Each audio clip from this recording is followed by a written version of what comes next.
This case is about to get heated. Meet Mr. Gordley facing a third-degree felony charge for harassment of a public servant. Sounds serious? It is. The punishment ranges from 2 to 10 years in prison and up to a $10,000 fine. But here's the twist. He's hoping for deferred adjudication, basically a legal break that could wipe the conviction if he stays out of trouble. Court is calling 2025 CR 007068, State versus DeAnthony Gordley. Can I have parties announced? Gallery for State. Robert Ramirez for Mr. Gordon, Your Honor. And are you Mr. Gordley? Yes, ma'am, I am. Counsel, have you received all discovery? Yes, Your Honor, And did you review it with your client? I did. Court will find that the state is in compliance with discovery. Mr. Gordley, did you review the application for deferred adjudication or community supervision with your attorney? Did you understand it and sign it? Yes, sir. Did you review the true bill of indictment with your attorney? Did you understand it? Counsel, do you waive the reading of the indictment? We do. State, are you proceeding on the indictment as presented? Yes, Your Honor.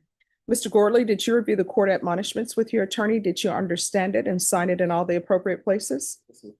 All right, you're charged with harassment of a public servant. That's a third-degree felony. Range of punishment is anywhere from 2 to 10 years in prison and up to $10,000 fine. If you have a plea with the state, the court does not have to follow your plea. If for any reason the court does not follow your plea and gives you more than you bargained for, the fact that you entered a plea will not be used against you and you will be allowed to withdraw your plea. Did you understand? You have a right to jury trial, a right for you or your attorney to cross-examine and confront any witnesses. The state would call in the right to remain silent. By entering this plea, you're giving up those rights. Did you intend to give up those rights and enter into a plea in this case? Did you understand if the court were to grant your application for deferred adjudication, if for any reason your deferred adjudication were revoked, the court could find you guilty and sentence you up to 10 years in the prison and up to $10,000 fine? Yes, sir. Counsel, has your client been able to provide you with any defenses? Yes, Do you believe he has a rational as well as a factual understanding of the charges against him? I do. Do you believe he's currently competent and was legally sane at the time of the offense? I do. Mr. Gordley, has anyone threatened you, coerced you, or placed you in fear to get you to enter the plea? No. Anyone promised you anything other than the plea? No. Are you satisfied with the way you've been represented? Yes, ma'am. Are you a U.S. citizen? I'm sorry, not are you a U.S. citizen, but did you they've changed the law. We're not allowed to ask that question anymore. So we have to do it in a roundabout way to make sure that you understand certain consequences. So if you're not a U.S. citizen, by entering this plea, you can be deported, denied naturalization, and not allowed re-entry into the country. Did you understand? No. Court will find the defendant has knowingly and voluntarily waived his right to jury trial. Did you review the plea bargain page with your attorney? Did you understand it?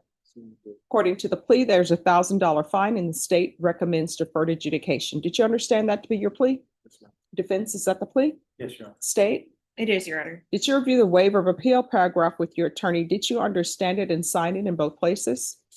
By signing that, you're waiving your right to appeal. The only items that can be appealed are written pretrial motions that have been filed, heard, and ruled upon by the court. Did you understand? Yes, ma'am. Counsel, there be any such motions? No, Your Honor. Outside the agreement, the state is recommending that your deferred adjudication be for a term of 4 years.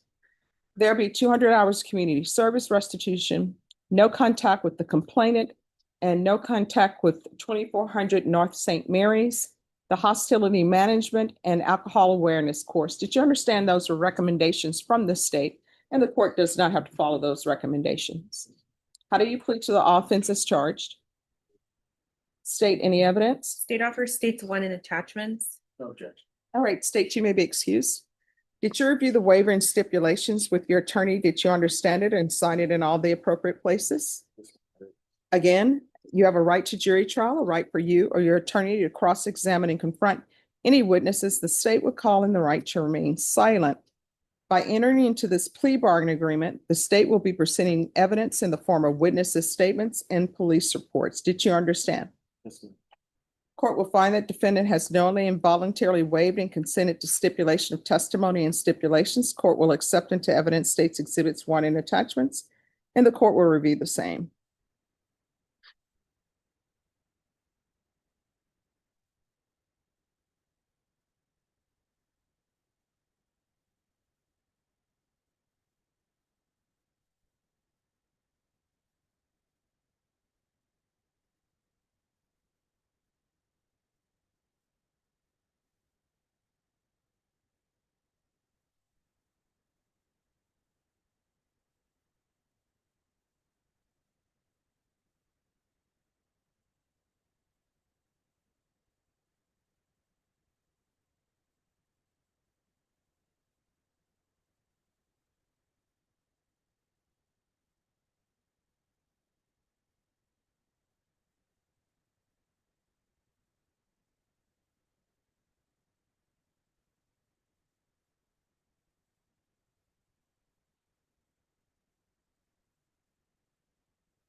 All right, after reviewing State's Exhibits 1 and attachments, the court will find there is sufficient evidence to find you guilty.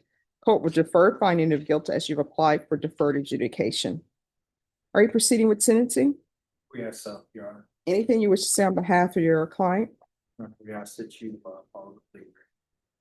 All right, and so this location, where is this location? What is the business? Nightclub, And what's the name of the nightclub? Rumble, I'm sorry, what? Rumble. Rumble? Yes, ma'am. And what time did this happen? I want to say around like 2 o'clock in the morning. Mm-hmm. So that still goes back to my point. Nothing good happens really after 10. So had you been drinking? No, ma'am, I wasn't drinking at the time. So you were sober. I did drink beforehand, but at the club, I was not drinking. No. So were you sober? No, ma'am. So you were intoxicated. Yes, I was. So why didn't you leave when they wanted you to leave? The clubs, do they close at 2 a.m.? I think they were closing.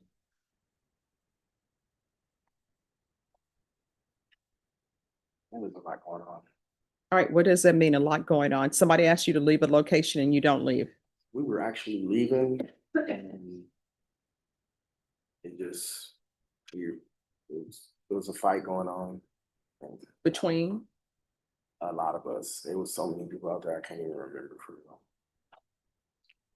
So do you know these other people? Devontae Manquel, German Scott? Mhm. Who is he to you? It's my cousin, Sergion Jarrell Knowles, my brother. Amy Arlene Garcia, I don't know, Serena Faith Estrada, brother's wife. Anderson DeAndre Sledge the fifth. That's my oldest brother. So let me ask you this, because these are things that people need to think about, right? How would you feel if someone were to spit in your face? I feel bad. And how would you feel if somebody wanted to spit in your face and their saliva landed in your eye? Nobody else would feel. And how would you feel if somebody spit in your face and their saliva landed not only in your eye, but it went in your mouth? Like it. Well, would you calmly just walk away or would you be prepared to fight? And there it is, the breaking point.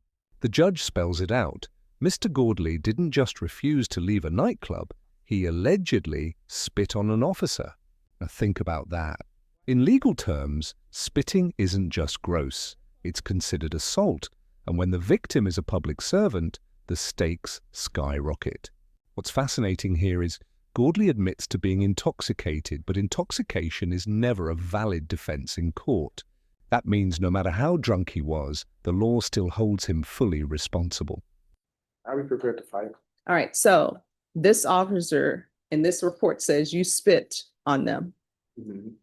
And being intoxicated is no excuse to behave badly when people are telling you to leave their location. And it's 2 a.m. and everybody probably in your group is drunk.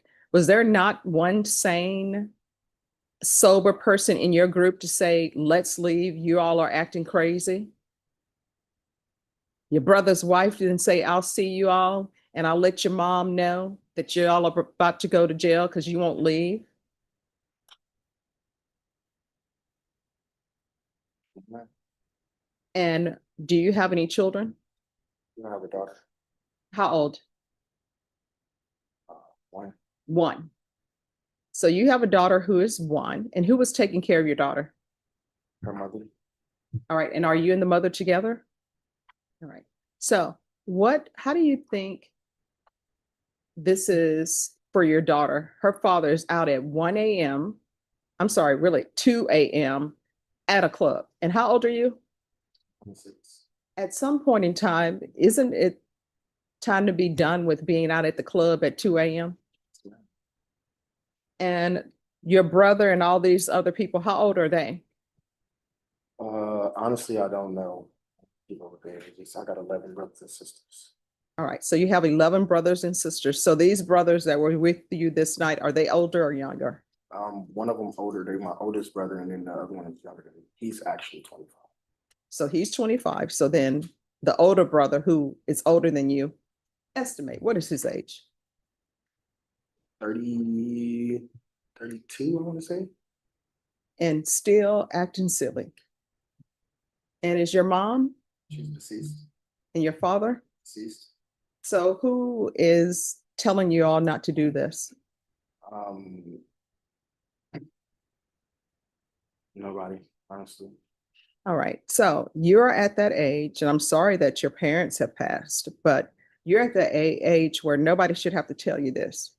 Usually they say it takes males a longer time to mentally develop.